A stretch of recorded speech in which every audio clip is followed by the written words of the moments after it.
Hello दोस्तों, आपका स्वागत है हमारे चैनल चैंपियन जैद पर। मैं हूं आपका दोस्त मोहम्मद जैद। और दोस्तों, मुझे काफ़ी ज़्यादा खुशी हो रही है कि फाइनली रोटेशन मोशन ख़त्म होने जा रहा है। ठीक है, तो बेसिकली रोटेशनल मोशन में अभी तक मैंने जैसा पढ़ाया है, ठीक है, कोशिश की है कि आपको एक एक चीज़ समझाई जाए। लेकिन वही है, रोटेशनल मोशन बच्चों को हार्ड तभी लगता है, बोर्ड वाले बच्चों को, जब उनका लॉज ऑफ मोशन नहीं हुआ होता है। जिनका लॉज ऑफ मोशन ठीक ठाक लेवल पे हुआ है ना, उनके लिए चैप्टर हलवा है, क्योंकि कुछ भी नहीं है यार ये चैप्टर में। ठीक है, बहुत आसान चैप्टर है और स्कोरिंग भी है ना। तो आज के लेक्चर में हम लोग एंगुलर मोमेंटम डिस्कस करेंगे, कुछ रिलेशंस डिस्कस करेंगे, फिर conservation of angular momentum discuss करेंगे, फिर रोलिंग मोशन डिस्कस करके लेक्चर को स्टॉप करेंगे। सब कुछ आसान है, ठीक है, बहुत ही आसानी से तुम्हें समझ में आएगा, प्रोवाइडेड कोशिश करो समझने की।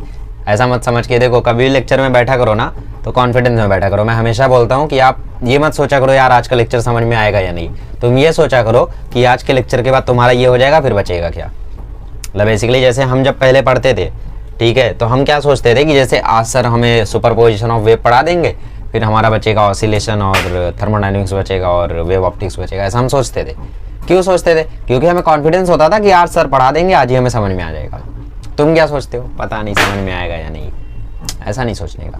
ऐसा सोचोगे तो कभी समझ में नहीं आएगा। समझ में जो आना होगा वो भी नहीं समझ में आएगा। तो हमेशा कॉन्फिडेंस में लेक्चर में बैठा करो कि यार आज तो रोटेशन मोशन मेरा खत्म हो जाएगा। ये मत सोचो समझ में आएगा तो खत्म, नहीं, आज खत्म हो जाएगा। समझ में तो आना ही है, ठीक है। ऐसी कौन सी भाषा बोलता हूँ जो नहीं समझ में आती। चलो देखो, तो हम बात करने वाले हैं एंगुलर मोमेंटम के बारे में। उससे पहले थोड़ा सा हम टॉर्क के बारे में बात कर लेते हैं। टॉर्क क्या होता है? टॉर्क होता है turning effect of a force. Torque को हम बोल सकते हैं turning effect of a force. कोई एक फोर्स है, उसके कारण क्या टर्निंग इफेक्ट प्रोड्यूस हुआ है, उसको हम क्या बोलते हैं? टॉर्क। तो टॉर्क क्या होता है? Are cross F. आर क्या होता है इसमें?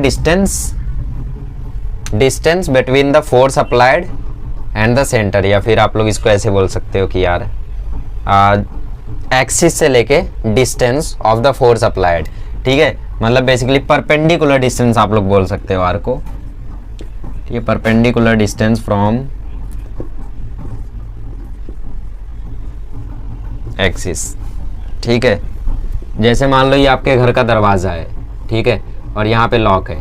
तो आप जब फोर्स यहाँ अप्लाई करते हो तो आप देखते हो कि दरवाज़ा झट से खुल जाता है, क्योंकि जब आप यहाँ फोर्स अप्लाई करते हो तो जो डिस्टेंस है वो ज़्यादा होता है। ठीक है, और वहीं आप अगर यहाँ फोर्स अप्लाई करो, यहाँ पे फोर्स अप्लाई करो, तो दरवाज़ा खुलेगा ही नहीं, गारंटी ले लो। तुम यहाँ फोर्स अप्लाई करो, बहुत ज़्यादा फोर्स अप्लाई करोगे तो दरवाज़ा खुल जाएगा। क्यों? क्योंकि बेसिकली आर या एफ में से एक चीज़ तो ज़्यादा होनी चाहिए। क्योंकि तुम इतने पास से फोर्स अप्लाई कर रहे हो तो आर बहुत ज़्यादा कम है, तो तुम्हें फोर्स बढ़ाना पड़ता है, तो खुल जाता है। तुम इतने दूर से फोर्स अप्लाई कर रहे हो तो आर बहुत ज़्यादा है, तो तुम्हें फोर्स नहीं ज़्यादा लगाना पड़ता। ठीक है, तो आर होती है परपेंडिकुलर डिस्टेंस फ्रॉम एक्सिस। ठीक है, जिस भी एक्सिस की तुम बात कर रहे हो जहां पर ये टर्निंग इफेक्ट होगा। जैसे तुम्हारी नोटबुक है तो उसके लिए एक्सिस क्या होगी? वो सेंटर वाला पार्ट। जैसे तुम्हारे लिए नोटबुक है,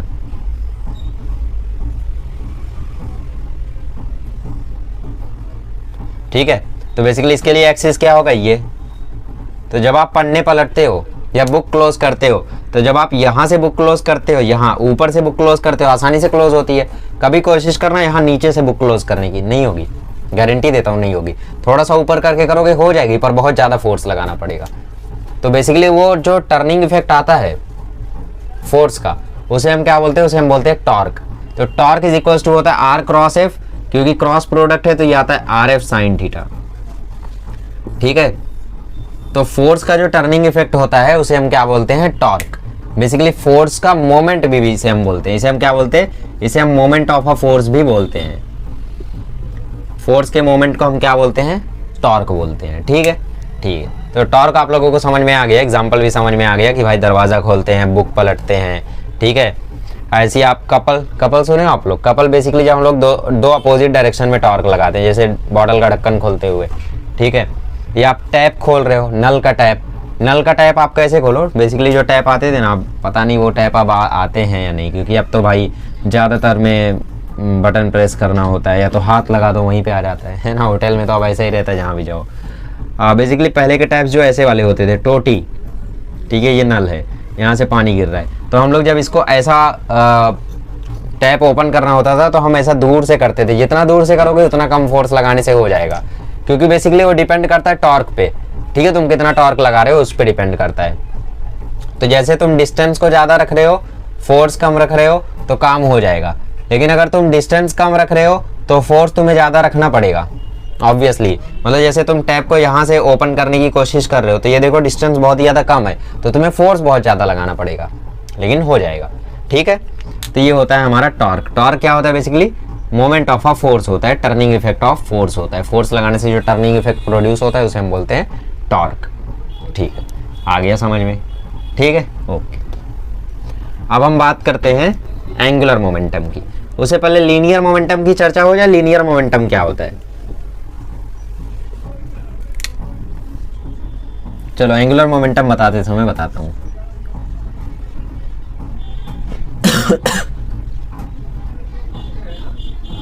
तो जैसे आपने देखा अभी कि फोर्स के मोमेंट को टॉर्क बोलते हैं, वैसे ही लीनियर मोमेंटम के मोमेंट को एंगुलर मोमेंटम बोलते हैं, ठीक है। Moment of linear momentum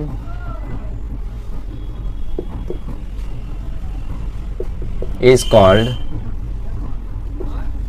angular momentum. इसको हम रिप्रेजेंट करते हैं एल से, और L is equals to formula होता है आर क्रॉस पी।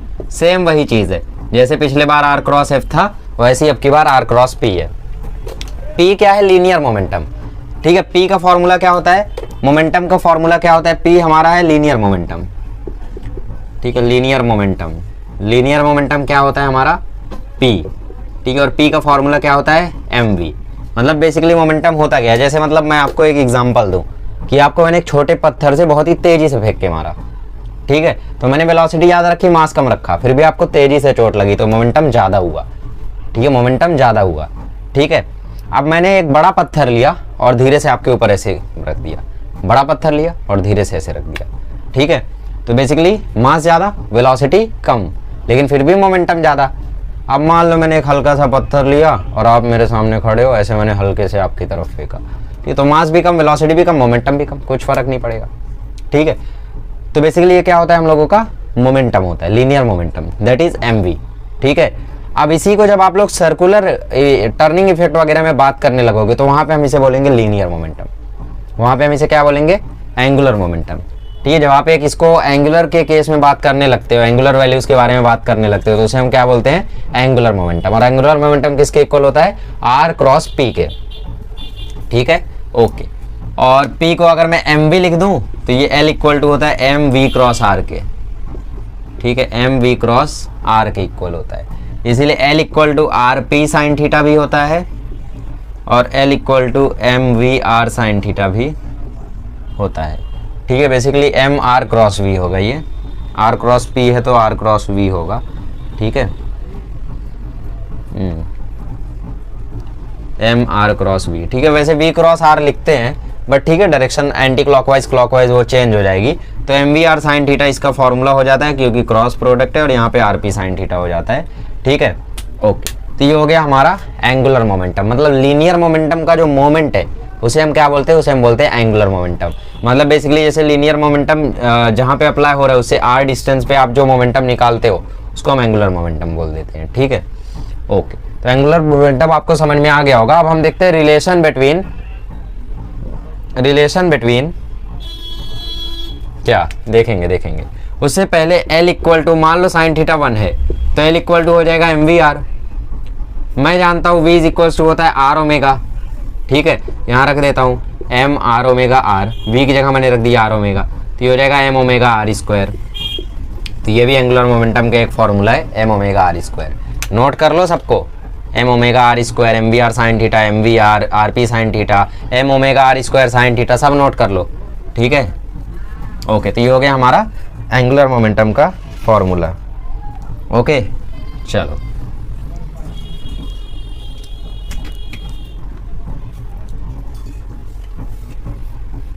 तो आई होप आप लोगों को ये चीज़ समझ में आ गई होगी। अब हम रिलेशन देखते हैं, मैं किसकी चर्चा कर रहा था। तो L इक्वल टू मैंने देखा एम ओमेगा आर स्क्वायर होता है, ठीक है। मान लो हमारे पास कोई यहाँ पे एक ऑब्जेक्ट है, यहाँ पर एक एक्सिस है, जो एक्सिस है जो रोटेट कर रहा है ओमेगा एंगुलर फ्रीक्वेंसी से, एंगुलर वेलोसिटी ओमेगा से वो रोटेट कर रहा है, R1 डिस्टेंस पे यहाँ M1 मास है, R2 डिस्टेंस पे M2 मास है, R3 डिस्टेंस पे M3 मास है, R4 डिस्टेंस पे M4 मास है। ठीक है, ऐसा बहुत सारा मास यहाँ पे है, n मास होगा। तो अगर अलग अलग मास का मैं एंगुलर मोमेंटम लिखूं तो L इक्वल टू आएगा M1 omega R1 square plus M2 omega R2 square. मतलब बेसिकली मैं इसको ऐसा भी तो लिख सकता हूँ M R स्क्वायर ओमेगा। ठीक है, तो ये मैं लिख सकता हूँ M1 R1 square omega plus M2 R2 square omega. ठीक है, plus M3 R3 square omega. ठीक है, plus dot dot dot dot MN RN square omega. ठीक है, अब मैं क्या करता हूँ, ओमेगा ले लेता हूँ कॉमन, तो ब्रैकेट में बचा M1 R1 square plus M2 R2 square plus M3 R3 square. ठीक है, plus dot dot dot dot MN RN square. ठीक है, अब तुम्हें पता है ये चीज़ किसके इक्वल होती है, मोमेंट ऑफ इनर्शिया के। तो ये आ गया ओमेगा आई को इधर कर दो तो L is equals to I omega. ये हो गया relation between angular momentum and moment of inertia. ये क्या हो गया, ये हो गया relation between L and I। कभी भी आपसे एग्जाम में बोल देगा कि derive the relation between angular momentum and moment of inertia, तो आपको ये चीज़ कर देनी है। ठीक है, तो ये हो गया मोमेंट ऑफ इनर्शिया और angular momentum L equal to I omega. ठीक है, कोई दिक्कत नहीं है। Okay, expression of torque in terms of moment of inertia, next topic. Okay, उसके बाद कंजर्वेशन। ओके, सही है। ओके, उसके बाद डायरेक्टली रोलिंग मोशन, बहुत अच्छे। तो बेसिकली इसके बाद हमें क्या देखना है, relation between torque and moment of inertia, जो कि बहुत ही चिंदी चीज़ है, और दैट्स इट। उसके बाद कंजर्वेशन आ जाएगा। ठीक है, अच्छा, तो इसके ऊपर एक क्वेश्चन ले लो, एक क्वेश्चन कर लो। ठीक है, find angular momentum for a sphere, sorry, find angular momentum for a disc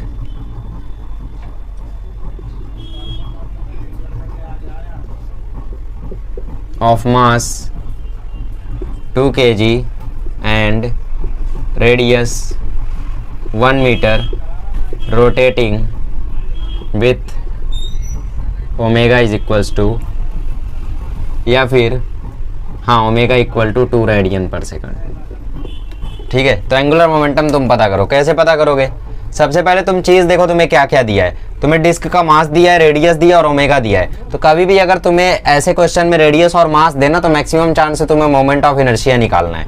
तो डिस्क का मोमेंट ऑफ इनर्शिया तुम्हें पता है क्या होता है, लास्ट लेक्चर में डिराइव भी किया था, MR स्क्वायर बाय 2। M कितना है 2, R कितना है 1 और नीचे कितना है 2। तो मोमेंट ऑफ इनर्शिया कितना है 1। तो I पता है, ओमेगा पता है। क्या एंगुलर मोमेंटम कैलकुलेट कर सकते हो, बिल्कुल कर सकते हो। L equal to I omega से, I 1 है, ओमेगा 2 है, कितना आ गया 2, तो L आ गया तुम्हारा 2। ठीक है, यूनिट क्या होती है इसकी, इसकी यूनिट होती है kg मीटर स्क्वायर। ठीक है, क्या यूनिट होती है, kg मीटर स्क्वायर। ठीक है, क्यों, क्योंकि L इक्वल टू होता है R cross P, kg metre square पर।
अब देखो तुम्हें पता है कि जो एक्सेलरेशन होता है इसका रिलेशन टॉर्क एंगुलर एक्सेलरेशन के साथ आता है आर अल्फा।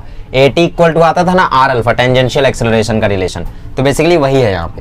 ठीक है, मान लो यहाँ पे टेंजेंशियल एक्सेलरेशन है तो उसका रिलेशन क्या है, आर अल्फा। ठीक है, तो AT की जगह क्या पुट कर दोगे, आर अल्फा। तो आर एम आर अल्फा, तो टॉर्क इज इक्वल टू आ जाएगा एम आर स्क्वायर अल्फा, ठीक है, एम आर स्क्वायर अल्फा। अब तुम समझ गए हो torque equal to M are square की जगह मैं आई लिख दूंगा और ये अल्फा हो जाएगा। लेकिन बोर्ड वालों को कौन समझाए, बोर्ड वालों के लिए देखो, मान लो यहाँ पे कोई ऑब्जेक्ट है, ये एक्सिस है जो ओमेगा फ्रीक्वेंसी से रोटेट कर रहा है, यहाँ पे r1 डिस्टेंस पे m1 मास है, r2 डिस्टेंस पे m2 मास है, तो हमें टोटल टॉर्क निकालना है। टोटल टॉर्क हो जाएगा m1 r1 square alpha plus m2 r2 square alpha plus m3 r3 square alpha plus mn rn square alpha. मैं क्या करता हूँ, यहाँ से अल्फा ले लिया कॉमन, ब्रैकेट के अंदर बचा m1 r1 square plus m2 r2 square plus dot dot dot dot mn rn square. अब इसकी वैल्यू हम सब जानते हैं आई के इक्वल होती है, तो टॉर्क इक्वल टू हो गया अल्फा आई, तो टॉर्क इक्वल टू हो गया आई अल्फा। तो ये होता है हमारा relation of torque and moment of inertia. इसको आपको याद कर लो, ठीक है, ऐसे क्वेश्चन आपको एग्जाम में मिल जाएंगे जिनमें आपको ये रिलेशन यूज करना पड़ेगा। ओके चलो, तो अभी हमने बहुत सारे रिलेशंस देख लिए हैं, ठीक है, उनको याद कैसे करना है वो मेथड बताता हूँ आपको, एक परफेक्ट मेथड बताता हूँ। देखो काइनेटिक एनर्जी क्या होती है लीनियर के केस में, ये होती है हाफ mv स्क्वायर, ठीक है। तो एंगुलर काइनेटिक एनर्जी मतलब रोटेशनल काइनेटिक एनर्जी क्या हो जाएगी बताओ, हाफ। मास का काम एंगुलर के केस में कौन करता है, मोमेंट ऑफ इनर्शिया। वेलोसिटी का काम एंगुलर के केस में कौन करता है, omega, half I omega square. यही होता है ना, यही होता है, यस। अब फोर्स इक्वल टू क्या होता है, मास इनटू एक्सेलरेशन। फोर्स का काम एंगुलर के केस में कौन करता है, टॉर्क। मास की जगह एंगुलर के केस में कौन आता है, मोमेंट ऑफ इनर्शिया। एक्सेलरेशन की जगह कौन आता है, एंगुलर एक्सेलरेशन, ठीक है, ठीक है। अब ठीक है, मोमेंटम इज इक्वल्स टू क्या होता है, मास इनटू वेलोसिटी। तो एंगुलर के केस में क्या आता है, एंगुलर मोमेंटम। तो मास की जगह क्या आ जाएगा, मोमेंट ऑफ इनर्शिया। वेलोसिटी की जगह क्या आ जाएगा, एंगुलर वेलोसिटी। ऐसे याद कर सकते हो तुम सारे रिलेशंस, ठीक है। F इक्वल टू एम में तो tau equal to torque equal to I alpha, P equal to M भी तो L equal to I omega, कैनेडा half M square half I omega square. ऐसे याद कर सकते हो सारे रिलेशंस, ठीक है। अब हमें क्या देखना है, अब हमें देखना है कंजर्वेशन ऑफ एंगुलर, ओके। तो अभी हम देखते हैं कंजर्वेशन ऑफ एंगुलर मोमेंटम।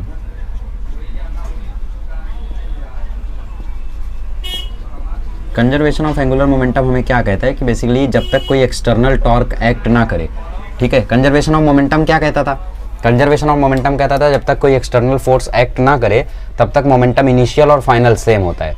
मतलब चेंज इन मोमेंटम जीरो होता है when F is absent, delta P equal to zero when F external is absent. मतलब कोई एक्सटर्नल फोर्स उसमें ना हो, ठीक है, एब्सेंट हो मतलब जीरो हो, तो उस केस में मोमेंटम जो है वो चेंज नहीं होता, कंजर्व्ड हो जाता है। तो वैसे एंगुलर मोमेंटम क्या कहता है कि जो डेल्टा एल होता है, ठीक है, वो जीरो होगा व्हेन टॉर्क जो है वो जीरो हो जाए। एक्सटर्नल टॉर्क अगर कोई ना आए तो चेंज इन एंगुलर मोमेंटम जो है वो जीरो होगा, मतलब एंगुलर मोमेंटम कंजर्व हो जाएगा। अब ये कैसे होगा, जैसे मोमेंटम का डिराइव किया था वैसे इसका भी डिराइव कर सकते हैं। L equal to R cross P होता है, ठीक है। तो हमें क्या निकालना है, चेंज निकालना है ना एंगुलर मोमेंटम में। कैसे, क्योंकि डेल्टा लिखा है ऑब्वियसली, तो डिफरेंशिएट करेंगे with respect to time. So differentiate कर देते हैं विथ रिस्पेक्ट टू टाइम, ठीक है। So d l by D t, basically ये वेक्टर क्वांटिटी है। यहाँ पे u इंटू वी लगेगा, पहले p बाहर, D R by D T, ठीक है, फिर r बाहर, D P by D T.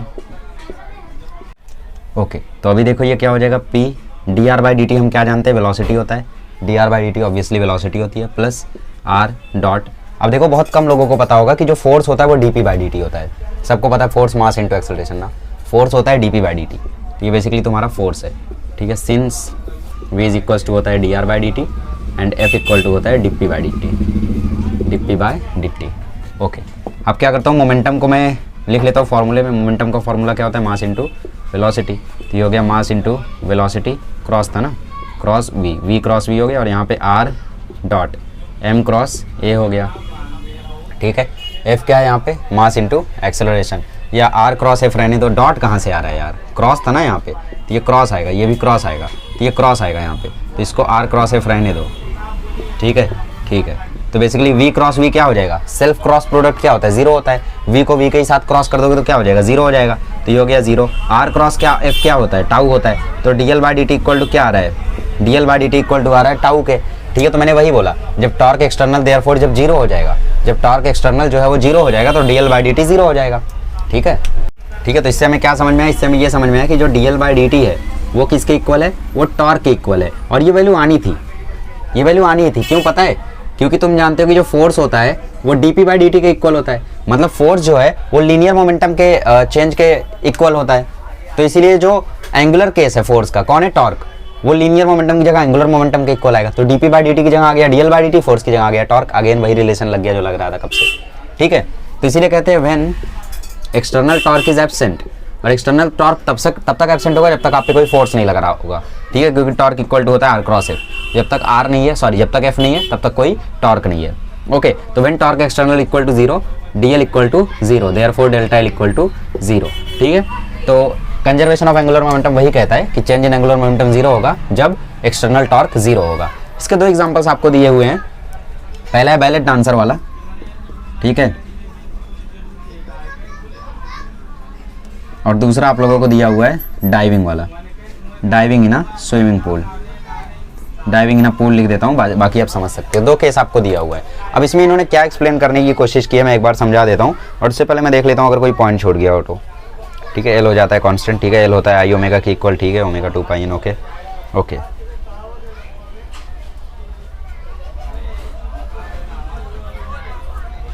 ठीक है, देखो बेसिकली यहाँ पे एक और चीज़ दी हुई है कि L इक्वल होता है आई ओमेगा के, तो L इक्वल टू हो जाता है आई इंटू 2 पाई एन, ओमेगा की ये वैल्यू होती है आप जानते हो। तो ये हो जाएगा 2 पाई आई एन के इक्वल, 2 पाई आई एन के इक्वल हो जाएगा तुम्हारा L, ठीक है। तो इसका एप्लीकेशन दिया हुआ है कंजर्वेशन ऑफ एंगुलर मोमेंटम का, कि कैसे हम रियल लाइफ में conservation of angular momentum use करते हैं, बट हमें ही नहीं पता है, ठीक है, कैसे यूज़ करते हैं। सबसे पहले जो बैलेट डांसर होती है, बैलेट डांसर को क्या करना होता है बेसिकली, जब वो डांस करती हैं तो उस समय उनको सर्कुलर मोशन करना होता है ना।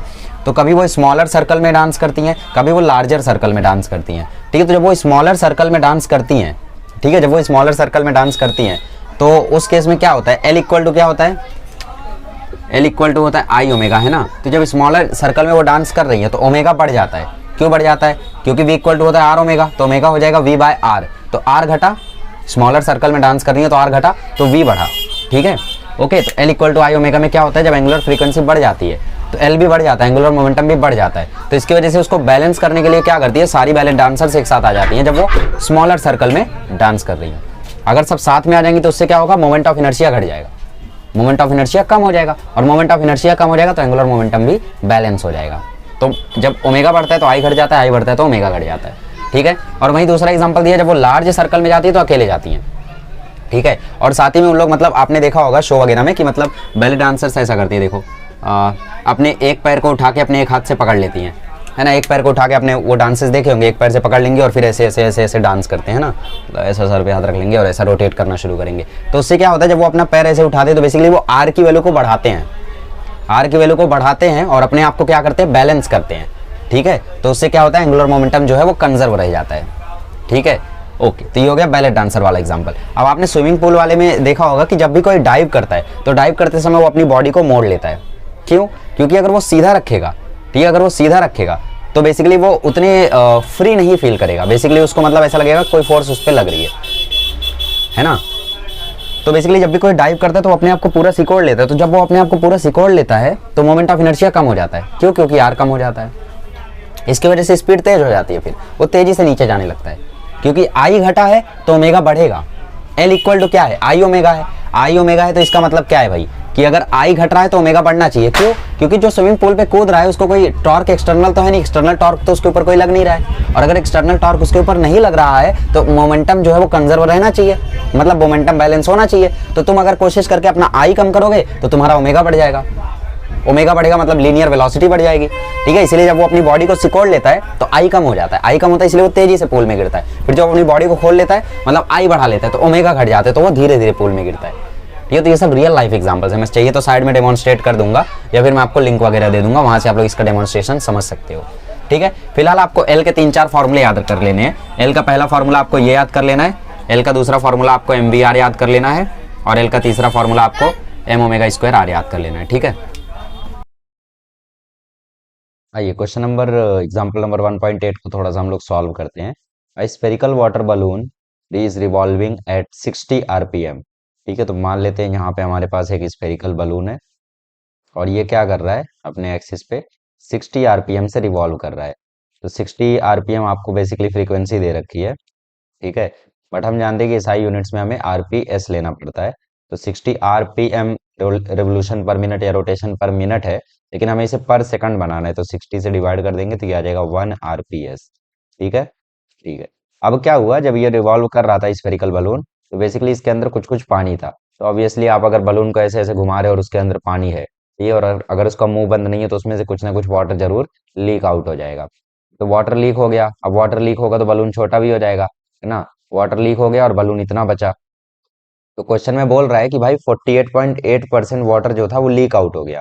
ठीक है, और अगर इतना वाटर लीक आउट हो गया तो फिर अब बलून कैसे रिवॉल्व करेगा, मतलब कितनी फ्रीक्वेंसी से रिवॉल्व करेगा, ये आपका क्वेश्चन है। मतलब बेसिकली आपसे N2 पूछ रहा है और आपको N1 उसने दे रखा है, इनिशियल फ्रीक्वेंसी दे रखा है और आपसे N2 पूछ रहा है। क्योंकि जब पानी छलका होगा तो बलून छोटा हुआ होगा रिवॉल्व होते होते, है ना। तो पानी लीक हो रहा है तो ऑब्वियसली बलून जो है वो छोटा हुआ होगा। तो पहले हम लोग मान लेते हैं इसमें 100% मास था। ठीक है, तो बाद वाला मास कितना आ जाएगा, M2 कितना आ जाएगा, 100% में से 48.8% अगर चला गया, ठीक है, लीक हो गया, तो अभी कितना बचेगा, अभी बचेगा 51.2%। ठीक है, ठीक है, कोई दिक्कत नहीं है। अब क्योंकि यहाँ पे बोले neglect all non conservative force, तो इसी वर्ड से आपको समझ जाना चाहिए कि यहाँ पे लगाना है conservation of angular momentum. So by conservation of angular momentum,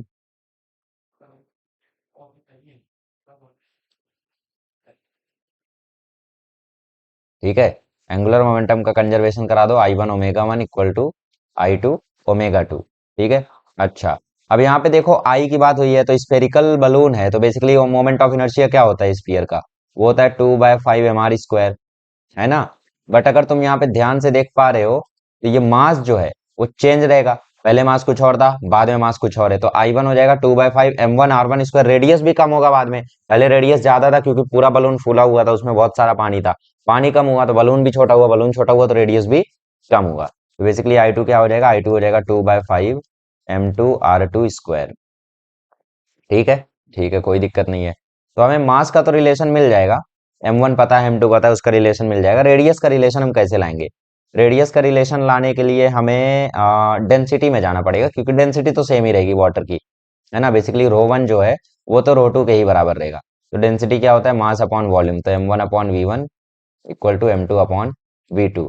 अब मास अपॉन वॉल्यूम क्या होता है स्फीयर का, 4/3 पाई R1 का क्यूब।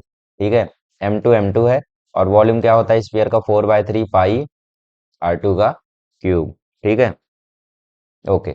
अब देखो यहाँ पे हमने 4/3 पाई काट दिया, तो यहाँ पे अगर तुम ध्यान से देख पा रहे हो तो M1/M2 जो है वो R1 का अपॉन R2 के होल क्यूब के इक्वल आ गया। ठीक है, ये आ गया M2 का रिलेशन। ओके, अब यहाँ से अगर मैं R1/R2 निकालना चाहूँ, तो R1/R2 क्या आ जाएगा, R1/R2 आ जाएगा M1/M2 का क्यूब रूट, मतलब इनकी पावर 1/3। अब इस चीज को हम लोग क्या करते हैं, पुटअप करके यहाँ पे सॉल्विंग करते हैं। I1 क्या होता है, moment of inertia first time कितना है, 2/5 m1 r1²। ओमेगा 1 हो जाएगा 2πn1। ठीक है, I2 क्या हो जाएगा, 2/5 m2 r2²। ओमेगा 2 क्या हो जाएगा, 2πn2। ठीक है, ठीक है, देखो 2 पाई से 2 पाई कट गया, 2/5 से 2/5 भी कट गया। M1 और M2 को नीचे नीचे ले लो, ये हो गया M1/M2। ठीक है, R1² और यहाँ पे R2², तो इसको भी यहीं ले लो, ये हो गया R1/R2 का स्क्वायर, और इज इक्वल्स टू ये है N2 और ये है N1। ठीक है, तो बेसिकली N1 तो हमें पता ही है, इनिशियली वो 1 आरपीएस से रिवॉल्व कर रहा था, तो वो हो गया 1। यहाँ से M2 हमने हटा दिया, R2 हमने हटा दिया, बचा है N2, तो N2 यहाँ आ गया। बस कैलकुलेट कर लो, हो तो गया। M1/M2 हमें निकालना है, M1/M2, M1 क्या है, 100% है। ठीक है, M2 क्या है, 51.2% है, तो इसका रेशियो ले लो तो ये आ जाएगा 1000/512। ठीक है, तो M1/M2 आ गया 1000/512। ठीक है, अब R1/R2 की जगह मैं क्या लिख सकता हूँ, R1/R2 की जगह मैं लिख सकता हूँ M1/M2 का पावर 1/3। ठीक है, तो मैंने M1/M2 का पावर 1/3 लिख दिया। बट R1/R2 का स्क्वायर था, तो इसका भी स्क्वायर कर दो, कोई दिक्कत नहीं है, इज इक्वल टू N2। तो ये हो गया 1000/512 इंटू M1/M2 का वैल्यू क्या आया है, M1/M2 का वैल्यू अगेन 1000/512 है, तो ये आ गया 1000/512 की पावर 2/3। अच्छा, पावर 2/3 का मतलब समझते हो क्या, पावर 2/3 का मतलब होता है उसका क्यूब लेके स्क्वायर करना, या स्क्वायर लेके क्यूब करना। तो यहाँ पे जहां तक मैं देख पा रहा हूँ तो क्यूब लेके स्क्वायर करना ज्यादा आसान है। ठीक है, तो 1000/512, पहले क्यूब रूट ले लो, तो क्यूब रूट लोगे तो 1000 का क्यूब रूट होता है 10, 512 का क्यूब रूट होता है 8, इसका स्क्वायर कर देना बाद में इज इक्वल्स टू इनटू, तो ये आ गया 1000 अपॉन 512 इंटू 10 का स्क्वायर 100, 8 का स्क्वायर 64 बराबर इनटू, ये चलो मल्टीप्लाई करके डिवाइड कर दो,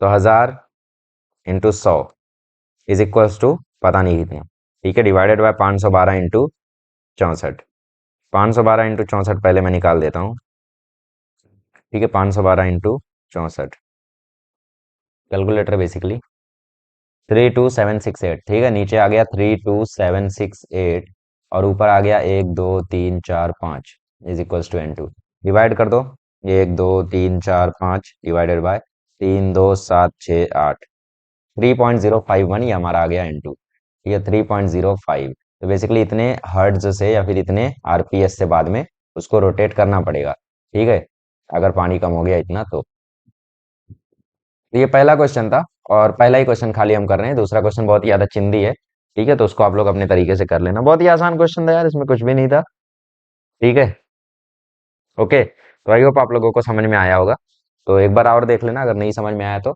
सबसे पहले हमने m1 अपॉन m2 का रिलेशन निकाला, उसके बाद हमने डेंसिटी दोनों को इक्वल करके मास अपॉन वॉल्यूम करके वॉल्यूम लिख के r और m के बीच में रिलेशन निकाल दिया, फिर I1 omega 1 equal to I2 omega 2 करके निकाल लिया, ठीक है, आसान है। ओके, तो अभी हम लोग बात करते हैं रोलिंग मोशन के बारे में, ठीक है, तो रोलिंग मोशन का छोटा सा आइडिया मैंने किसी लेक्चर में तो दिया था, मुझे याद नहीं आ रहा है, ठीक है, बट ठीक है दोबारा दे देता हूँ, वैसे अब की बार तो पूरा ही आइडिया देना है। रोलिंग मोशन क्या होता है कि बेसिकली हम जानते हैं हमारे पास अब दो टाइप के मोशन है, पहले हमें पता था सिर्फ ट्रांसलेशनल मोशन, मतलब बेसिकली पहले हमें एक ही मोशन पता था लीनियर मोशन, तो उसका हमने कोई नाम नहीं रखा था, लेकिन क्योंकि अब हमें दो मोशन पता है तो हमने नाम रखा है, ठीक है, जो मोशन आज तक हमें पता था जिसकी हमने खूब स्टडी की है जिसके बारे में हम सब कुछ जानते हैं वो होता है ट्रांसलेशनल मोशन, और अब हमने सीख लिया है एक रोटेशनल मोशन, ठीक है, मोशन में अब हम लोगों ने दो टाइप का मोशन सीख लिया है, ठीक है, ठीक है, translational motion plus rotational motion, तो जब ट्रांसलेशनल मोशन और रोटेशनल मोशन साथ में होता है तो उसको हम क्या बोलते हैं, उसको हम बोलते हैं रोलिंग मोशन। कैसे, देखो मान लो यहाँ पे आपके पास एक सरफेस है, ठीक है, और यहाँ पे एंगल थीटा पर एक बॉल है जो रोल कर रहा है, ठीक है, यहाँ पे एक बॉल है जो कि रोल कर रहा है, तो बॉल जब रोल करता है तो होता क्या है, जस्ट वेट अ मोमेंट, मैं देख लूँ यहाँ पे एच और एस किसको माना हुआ है, ठीक है, वैसे तो मुझे पता है किसको माना है, क्या मतलब नहीं पता था, ओके, तो बेसिकली ये वाली जो डिस्प्लेसमेंट है इसको इन्होंने एस माना है, ठीक है, तो देख लो यहाँ पे ध्यान से देखो, ये बॉल जो है ये जब नीचे गिरेगा तो क्या ये स्लिप होके नीचे गिरेगा, ना स्लिप होके नहीं नीचे गिरेगा भाई, क्यों, क्योंकि यहाँ पे बेसिकली जो बॉल है उस पर फ्रिक्शन भी लग रहा है, तो फ्रिक्शन के कारण वो रोल होते होते मतलब रोटेट होते होते नीचे गिरेगा, मतलब बेसिकली एक तो इस बॉल में ओमेगा से रोटेशन होगा, ठीक है, ओमेगा से रोटेशन होगा और साथ ही में वी से नीचे आना भी होगा, मतलब ये बॉल नीचे भी आएगा और ऐसा ऐसा ऐसा ऐसा रोटेट भी करेगा, तो रोटेट होते होते होते होते होते होते नीचे आएगा, मतलब बेसिकली इसका लीनियर मोशन भी होगा और रोटेशनल मोशन भी होगा, मतलब रोटेशनल मोशन और लीनियर मोशन साथ में होगा इस बॉल का,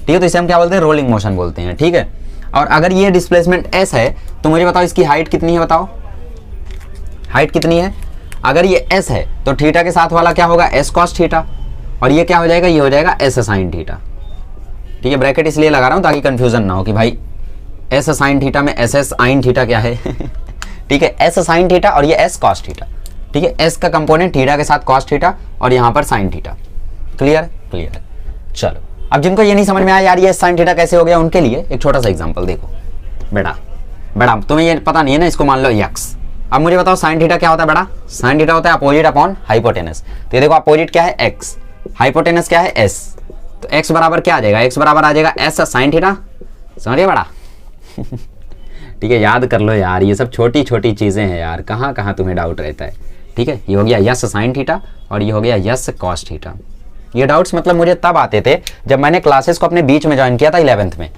मैंने क्लासेस को बीच में ज्वाइन कर लिया, वहां पे चल रहा था हाइब्रिडाइजेशन वगैरह, तो सर हाइब्रिडाइजेशन डायरेक्टली काउंट करके कुछ कुछ लिख देते थे, मुझे समझ में नहीं आता था ये क्या कर रहे, एक दिन सर से फॉर्मूला पूछा, पकड़ लिया कंसेप्ट को, बॉन्ड लाइन स्ट्रक्चर मुझे नहीं आता था, एक दिन सर से पूछा सर ये क्या, सर ने बोला ये, पकड़ लिया कंसेप्ट को, तो ऐसा आप बनो, एक बार आपको कोई कुछ बता दे तो उसको पकड़ लो, उसको हर जगह लगाओ फिर, ठीक है, ऐसा मतलब ऐसा मत करो कि यार यहाँ पे समझाया अगले ही कंसेप्ट में भूल गए, ठीक है, तो यहाँ पे इस बॉल के पास कौन कौन सी एनर्जी होगी, दो काइनेटिक एनर्जी होगी, बेसिकली इस बॉल की अगर मैं एनर्जी लिखूंगा तो इसके पास एक तो काइनेटिक एनर्जी ट्रांसलेशनल होगी और एक तो काइनेटिक एनर्जी रोटेशनल होगी। ट्रांसलेशनल काइनेटिक एनर्जी होती है half mv square, rotational kinetic energy होती है हाफ m की जगह i, v की जगह ओमेगा। ठीक है, अब देखो मोमेंट ऑफ इनर्शिया को हम लोग लिख सकते हैं mk square, moment of inertia को हम लिख सकते हैं mk स्क्वायर, और ओमेगा होता है v बाय आर। ठीक है, ये तो हम लोग जानते ही हैं। ठीक है, I equal to mk square और omega equal to v by r, तो ये हो गया half mv square plus I की जगह mk स्क्वायर कैसे लिख रहे हैं हम, क्योंकि k यहाँ पे रेडियस ऑफ गायरेशन है, आपको पता है। ठीक है, तो जैसे जैसे ऑब्जेक्ट होगा उसके हिसाब से हम लोग I की वैल्यू चेंज करते रहेंगे। ठीक है, तो I की जगह हमने लिख दिया mk स्क्वायर, ओमेगा की जगह आ गया v बाय आर, तो ये आ गया v square by are square, समझे ना। ओमेगा स्क्वायर है तो v square by are square आएगा, ओमेगा स्क्वायर तो v square by are square, v by R आता लेकिन स्क्वायर था तो v square by are square. ठीक है, अब यहां से तुम्हें दिख रहा है half m v square common, अगर तुम ध्यान से देख पा रहे हो तो हाफ mv स्क्वायर कॉमन दिख रहा है, यह हाफ mv स्क्वायर यहाँ भी है और हाफ mv स्क्वायर यहाँ भी है, तो यहाँ पे क्या बचा, यहाँ से तो पूरा कॉमन चला गया तो बचा 1, यहाँ से क्या बचा k square by are square. ठीक है, ये क्या आ गया तुम्हारा एनर्जी, तो बेसिकली ये होता है तुम्हारा energy in a rolling motion. ठीक है, ये क्या होता है हमारा energy in a rolling motion. ठीक है, half mv square 1 plus k square by are square. अब देखो k square by are square जो है ना, ये एक रेशियो है किसका, रेडियस ऑफ गायरेशन से रेडियस का, मतलब बेसिकली r क्या है, किसी के लिए रेडियस है किसी के लिए डिस्टेंस है। ठीक है, जो भी है, तो हम जानते हैं कि डिस्क के लिए जो रेडियस ऑफ गायरेशन होता है वो होता है r बाय रूट 2। ठीक है, क्या होता है r बाय रूट 2, तो अगर तुम यहाँ पे r बाय रूट 2 डालो, मतलब डिस्क के लिए k square by are square की वैल्यू निकालो, तो k स्क्वायर की जगह क्या आ जाएगा r स्क्वायर बाय 2 और ये आ गया r स्क्वायर, तो बेसिकली आ जाएगा 1 बाय 2। ठीक है, तो k इज टू r की वैल्यू डिस्क के लिए होती है 1 इज टू रूट 2। रिंग के लिए बात करोगे तो k square by are square equal to आएगा r square by are square, क्योंकि रेडियस ऑफ गायरेशन और रेडियस सेम होते हैं उसमें, तो 1, तो इसके लिए k इज टू r जो है रिंग के लिए वो 1 इज टू 1 ही आता है। ठीक है, तो बेसिकली इसमें आपको ज्यादा कुछ नहीं सोचना है, एनर्जी का ये फॉर्मूला आपको बस ध्यान में रखना है अभी के लिए। ठीक है, कोई दिक्कत नहीं है, इतना समझा, इतना समझा, एनर्जी ऐसी आई। ठीक है, तो अब मैं इसको रफ कर रहा हूं, नोट कर लिया, चलो रफ कर रहा हूं। ठीक है, अब देखो हम क्या करेंगे, हम निकालेंगे एक्सेलरेशन, हम निकालेंगे डिस्प्लेसमेंट, हम निकालेंगे, बस ना क्या निकाल लोगे, और वेलोसिटी, हाँ वेलोसिटी जिससे ये नीचे गिर रहा है। ठीक है, तो हम ये सब कैलकुलेट करते हैं। देखो सबसे पहली बात कि यहाँ पे जब ये बॉल नीचे गिर रहा है, तो जब ये बॉल नीचे गिर रहा है तो इस केस में हो क्या रहा है कि when the ball is falling down, जब बॉल नीचे गिर रहा है तो उस केस में हो क्या रहा है, जो पोटेंशियल एनर्जी है वो कन्वर्ट हो रही है काइनेटिक एनर्जी में। पोटेंशियल एनर्जी किस में कन्वर्ट हो रही है, काइनेटिक एनर्जी में कन्वर्ट हो रही है, तो इसका मतलब पोटेंशियल एनर्जी किसके इक्वल है, काइनेटिक एनर्जी के इक्वल है। पोटेंशियल एनर्जी होती है mgh। ठीक है, पोटेंशियल एनर्जी क्या होती है, पोटेंशियल एनर्जी होती है mgh। काइनेटिक एनर्जी हमने अभी निकाली mv square 1 plus k square by are square. ठीक है, ठीक है, तो यहाँ पे हमें दिख रहा है कि भाई यम यम कट रहा है। ठीक है, बेसिकली दोनों यम है, तो ये यम खत्म। ठीक है, ये यम खत्म, तो यहाँ से तुम देख सकते हो कि भाई h की वैल्यू आ रही है, सॉरी gh, अच्छा 2 को यहाँ भेज दो तो ये हो गया 2gh is equals to v square और ये 1 plus k square by are square. ये 1 plus k square by are square को 2gh के नीचे भेज दो तो v इज इक्वल्स टू आ जाएगा under root 2gh upon 1 plus k square by are square. ठीक है, ये आ गया तुम्हारा v। तो तुम्हें अगर याद हो तो v जो है वो पहले आता था सिर्फ रूट 2gh। अगर तुम्हें याद हो तो लीनियर मोशन में जब एक बॉल नीचे गिरती है, ठीक है, तो उसमें जो v है फाइनल वेलोसिटी है वो आती है रूट 2gh, लेकिन अब आ रही है root 2gh upon 1 plus k square by are square. तो ये है क्या भला, तो ये भला नहीं, मैंने भला ही बोला है, तो ये है कौन सी भला जो इसके नीचे आ गई। क्यों नीचे आ गई, क्योंकि बेसिकली ये जो चीज है, ये जो क्वांटिटी है 1 plus k square by are square, ये हमेशा 1 से ज्यादा होगी, क्योंकि k square by are square हमेशा पॉजिटिव होंगे, तो ये 1 से ज्यादा होगी, तो डिवाइड करके वो क्या करेगा, इस पूरी क्वांटिटी को छोटी कर देगा, कम कर देगा। तो ऑब्वियसली ये क्वांटिटी क्या हो जाएगी, कम हो जाएगी, तो वेलोसिटी भी कम हो जाएगी। इसीलिए रोलिंग मोशन में स्पीड स्लो होती है as compare to linear motion. मतलब तुम क्या करो, एक बॉल को ऊपर से नीचे गिराओ और एक यहाँ से बॉल को इसी हाइट से रोल कराओ, तो ये बॉल पहले गिर जाएगी, रोल करके बाद में पहुंचेगा, रोल करके बाद में पहुंचेगा और बॉल नीचे पहले गिर जाएगी।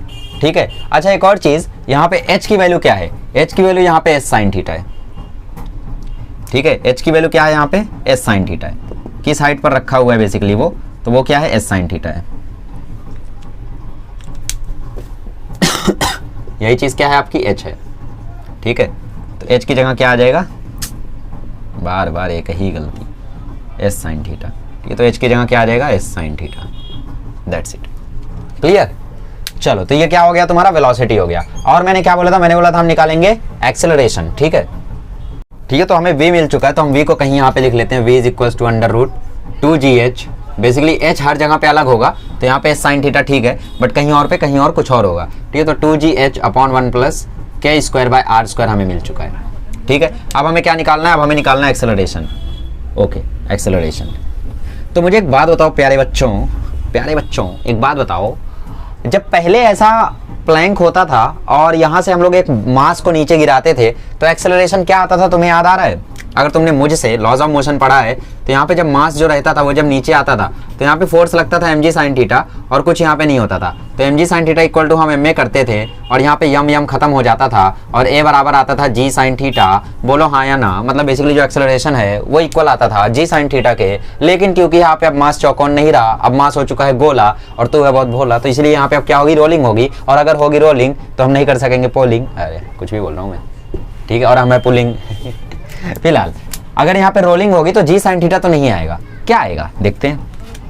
हो क्या रहा है अब यहाँ पे देखो, हमें एक इक्वेशन पता है, V square is equal to U square plus 2as, है ना। इसी इक्वेशन का यूज कर लेते हैं। वी स्क्वायर मतलब क्या, ये, तो इसका स्क्वायर कर लो, स्क्वायर कर लोगे तो रूट हट जाएगा, तो 2gh upon 1 plus K square upon are square, खत्म। यू तो जीरो होगा, जब ये शुरू में रोटेट करना शुरू किया होगा तो इनिशियल वेलोसिटी जीरो रही होगी, प्लस 2as। ओ कैमरा ऑफ हो गया था गाइस, थोड़ा स्टोरेज फुल होने लगा, लास्ट लेक्चर है ना, लगातार चौथा लेक्चर रिकॉर्ड कर रहा हूँ, तो ये 2as आया, ठीक है। अच्छा अब यहाँ पे तुम्हें क्या करना है, साइन थीटा लाना है कंसेप्ट में, ठीक है।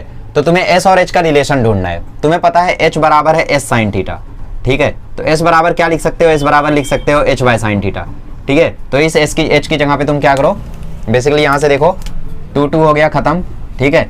तो gh upon 1 plus K square by are square is equals to A, S की जगह लिख दो h बाय साइन थीटा, ठीक है। तो a बराबर क्या आ जाएगा, देखो h और h भी खत्म हो गया इसी बात पे, तो a बराबर क्या आ जाएगा, ये साइन थीटा g के साथ चला जाएगा, तो a आ जाएगा g sine theta upon 1 plus K square by are square.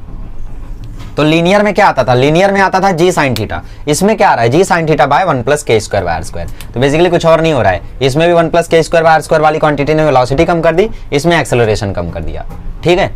तो बेसिकली रोलिंग मोशन के बारे में आपको यही दो चीज ध्यान रखनी है कि इसकी वेलोसिटी का फॉर्मूला होता है root 2gh upon 1 plus K square by are square, acceleration का फॉर्मूला होता है एक्सेलरेशन का फॉर्मूला होता है g sine theta upon 1 plus K square by are square. अभी उनके लिए आसान है जिन्होंने लीनियर पढ़ा है, क्योंकि उनको लीनियर वैल्यू याद है, करना कुछ नहीं, उस लीनियर वैल्यू में 1 plus K square by are square से डिवाइड कर देना है, दैट्स इट, खत्म।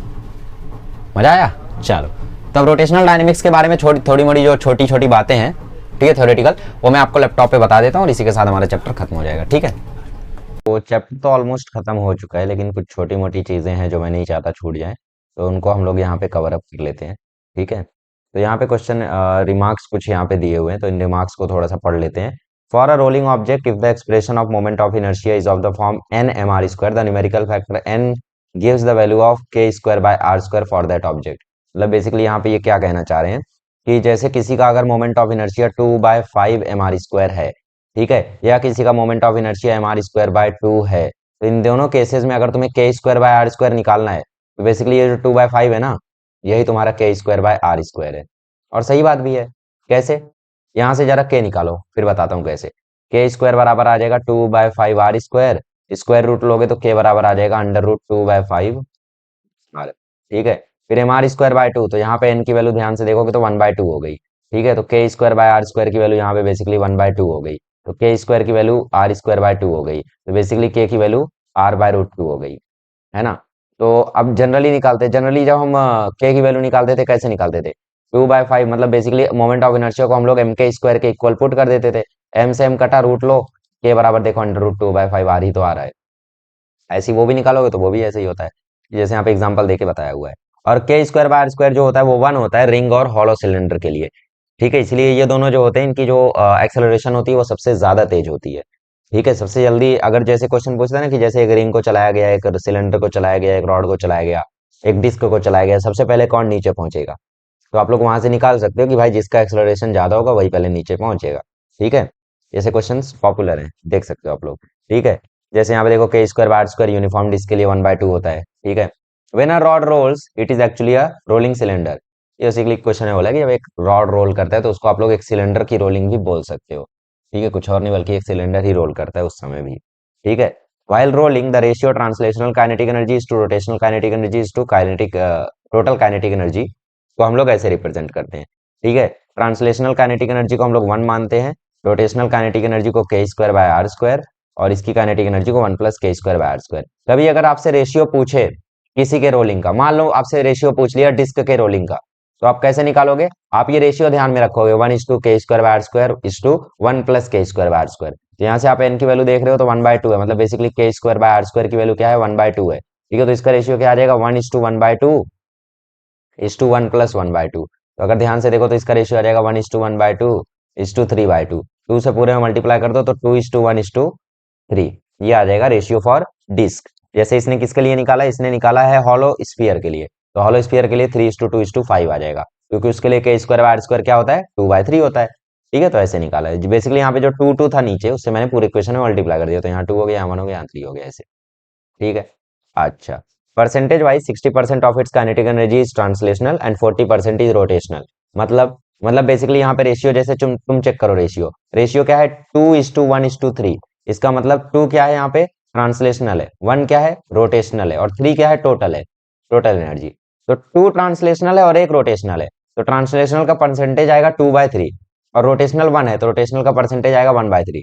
तो 66% ट्रांसलेशनल और 33% रोटेशनल। 1% तेल लेने गया, ठीक है। मतलब बेसिकली 66.6666% है और 33.33% ऐसा है।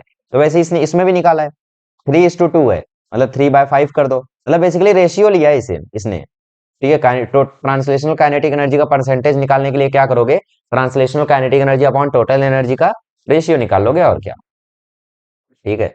अच्छा, यहाँ पे कुछ रिलेशन वगैरह आपको दे रखा है ट्रांसलेशनल मोशन का, ठीक है। लीनियर डिस्प्लेसमेंट जैसे एस होता है वैसे एंगुलर डिस्प्लेसमेंट थीटा होता है। वी होता है D S by D T, omega होता है D theta by D T. Inter relation क्या है? एस बराबर थीटा इंटू आर, यहाँ पे वी बराबर आर ओमेगा। अल्फा होता है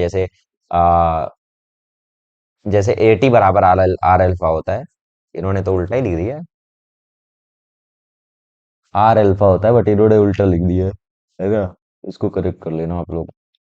ए टी बराबर आर अल्फा होता है, तो इन्होंने अल्फा बराबर ए आर लिख दिया है, ठीक है। अच्छा, मास जो होता है वो यहाँ पे आई होता है, एंगुलर के केस में मोमेंट ऑफ इनर्शिया होता है, ऐसा रिलेशन होता है मास और इसके बीच में। पी बराबर एम वी होता है, एल बराबर आई ओमेगा हो जाता है। सब बता दे रखा है मैंने आपको, एक बार देख लो और क्या ही है। वर्क टाउ थीटा होता है इधर, force into displacement, that's it, ठीक है। कुछ भारी नहीं है, यहाँ पे आगे बढ़ते हैं। अब देखो कुछ मोमेंट ऑफ इनर्शिया यहाँ पे आपको दे रखा है, इन सबको आपको याद रखना है, ठीक है। रिंग का मोमेंट ऑफ इनर्शिया होता है M are square, thin ring का होता है हाफ एम आर स्क्वायर। जिसका जिसका आपको याद रखना है मैं वही वही बता रहा हूँ, बाकी आप लोग छोड़ सकते हो। एनुलर रिंग आप छोड़ सकते हो, ठीक है। डिस्क का मोमेंट ऑफ इनर्शिया आपको याद रखना है, यूनिफॉर्म डिस्क का भी याद रखना है, हॉलो स्फीयर का भी याद रखना है, ठीक है। सॉलिड स्फीयर का भी आपको याद रखना है।